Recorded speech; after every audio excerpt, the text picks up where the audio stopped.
কৃষ্ণাঙ্গ একটি মেয়ে ছোট একটি চাকরির আশায় বিভিন্ন রেস্টুরেন্টে ঘুরে বেড়াচ্ছে। প্রায় সকল রেস্টুরেন্ট মালিকেরই একই কথা, আমাদের এখানে কোনো লোকের প্রয়োজন নেই, তুমি বরং অন্য কোথাও খুঁজে দেখো।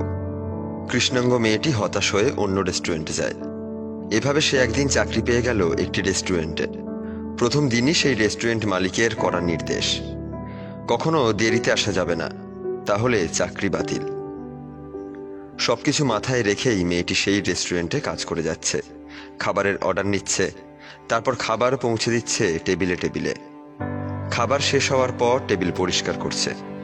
কাজের কিছু অদক্ষতায় প্রায় প্রতিদিন রেস্টুরেন্ট মালিকের বকাও খাচ্ছে। মেয়েটি বেশ হাসি মুখেই সবকিছু সহ্য করে যাচ্ছে। কখনো হয়তো কোনো কাস্টমারের সামনে থেকে কফির মগ নিতে গিয়ে গায়ে একটু কফি ফেলে দিয়েছে। কাস্টমার প্রচণ্ড রেগে গিয়ে নালিশ করেছে রেস্টুরেন্ট মালিকের কাছে।